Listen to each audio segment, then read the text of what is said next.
Hey everyone, this is my review of the new solo leveling game, Arise.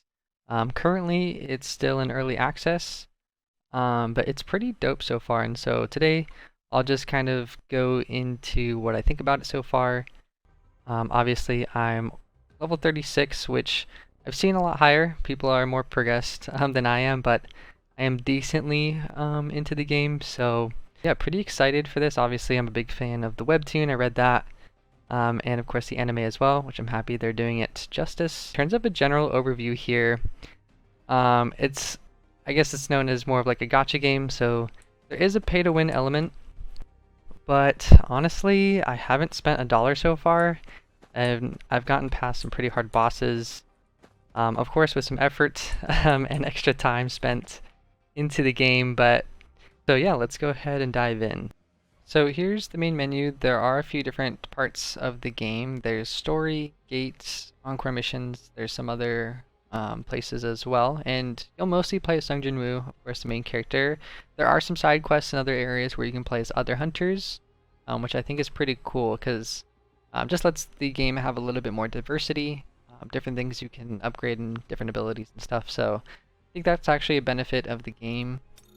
Taking a look here at the story, so just starting from the beginning, you'll go through the campaign, which does follow the webtoon. When you're going through these, there's going to be these challenges here as well as rewards, and you'll definitely want to make sure you go ahead and grab these yellow tickets here. There is an RNG element where you kind of roll and try to get lucky, but you can definitely get some cool hunters and good weapons that you'll need throughout the game. Of course, there's side quests as well. But taking a look at Sung Jin Woo, and I don't know, I feel like everybody builds him out a little bit differently here. But pre-Egress fight, so when you're in the beginning of the game, you'll probably want to diversify your stats a little bit. I changed my stats after fighting Egress, and there's a couple reasons. Before the fight, when it's early on, you are a little bit squishy. So early on, you should probably invest a little bit more in defense and HP. Right now, it's pretty low. And the reason is after the Egress fight, you do get the job change, and there's this big buff which increases defense and stuff like that. So you don't really need to invest as much in that stat because this will kind of cover your bases for that. So that way you can go more into like attack, crits, and precision. This is a really interesting stat. This basically makes it so like when you don't crit or when you do, like the least damage, it increases that. So it just makes the game a little bit more consistent, which I think is pretty interesting. And then obviously there's weapons, there's skills, artifacts, and gear. I don't have anything too crazy, but I do have this nice set bonus here. Basically, you can see what the stat does. So ignore 15% of the target's defense and attacks, which is pretty beast.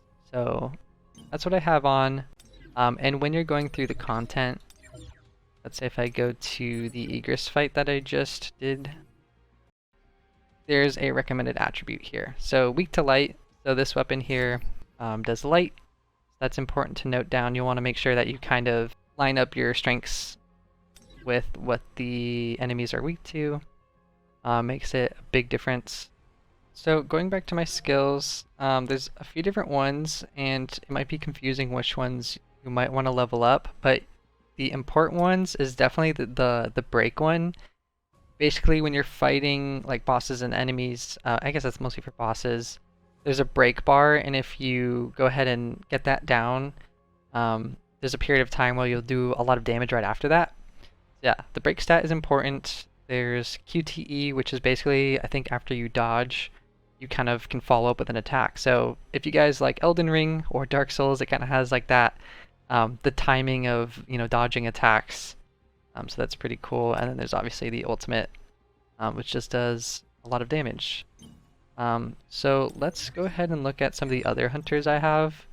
Now, I don't have a super long list, but I do have some good ones. There's obviously some other people that have like every champ in the game already, which is kind of crazy. But for me, I have some nice SSRs. I haven't built all of them out yet, but I am using these first two, which is Emma and Choi Jong-in. And for each one, just like Sung Jin Woo, you can gear them with artifacts and level up their skills. I will say this does take some, important material, so you kind of have to watch out for that. And the other thing I wanted to mention is you spend a lot of gold in this game. So now there is a bunch of different ways to get materials and items for crafting and whatnot. It kind of just completes it by itself. But there's these different challenges, different chapters. You get stuff, for example, like gold. You can go ahead and collect just as you progress through the game. There's a lot of different areas too, like achievements. For example, you can claim all these and stuff. So that's the kind of monetary system. And when you're in the lobby here, what's really important is the activity fund. So this is basically just once a day. I guess you can kind of collect it multiple times. But for example, it's just every 24 hours you can go ahead and claim. This is kind of like a freebie. You get some XP, some gold, some other stuff. So go ahead and get that, which is pretty nice. And then we can take a look at some of the other areas. So hopping into the gates, it is limited by a number of keys you get throughout the day. You could buy more, but the nice thing about the gates is it's one of the main areas where you can get XP besides the campaign. Right now I've kind of did a bunch, so it's on to like gold, but if you're just starting out for like the first day, or like the beginning of the day, there's XP you can grab. Obviously different rewards it gives you, and there's different ranks to the gates. Is that some are solo Sung Jin Woo and some have the little team emblem here. So in these cases, these gates you just play as like the side characters, your hunters. Going over to the Encore missions, these are kind of like special rewards. This is a good area specifically just for farming gear. For example, my set bonus I showed earlier where it gives me increased damage. I believe, I'm not sure which one it was, I think it was this tree dude. I was basically just doing like tier 6, going for this helmet here, because that completed my set. So good way to farm gear is in the Encore missions, although again, there is a limit to the keys. I just unlocked some new areas, so I don't know too much about them. The Battlefield of Trials, just very similar again. Obviously you get different rewards for going through these, with some challenges you can complete. And I think the last part of that about the game is going to be the Army of Shadows. Now I just unlocked this, so I don't know too much about it. But I think it's really cool where you can have your shadows. There's certain things that they do. You can upgrade them. Obviously they have like certain buffs they give your team. For example, all team members crit hit increases by 4%.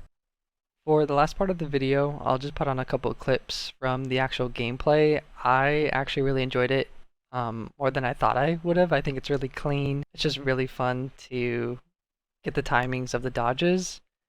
And obviously you have to manage your abilities and you get stronger as you go. So enjoy these clips.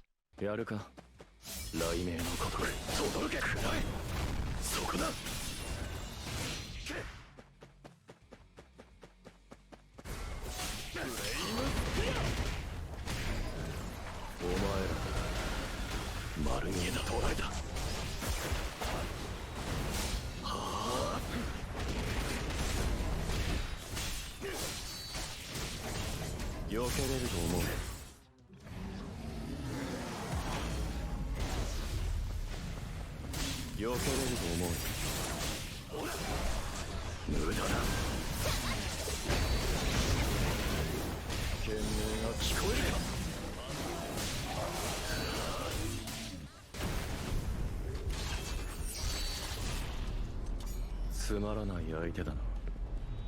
消えろ。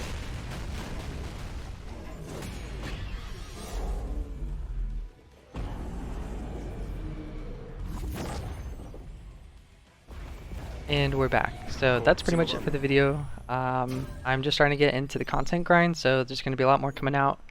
Making TikToks, edits, YouTube videos. So if you guys did enjoy, please feel free to let me know, and I'll catch you guys later.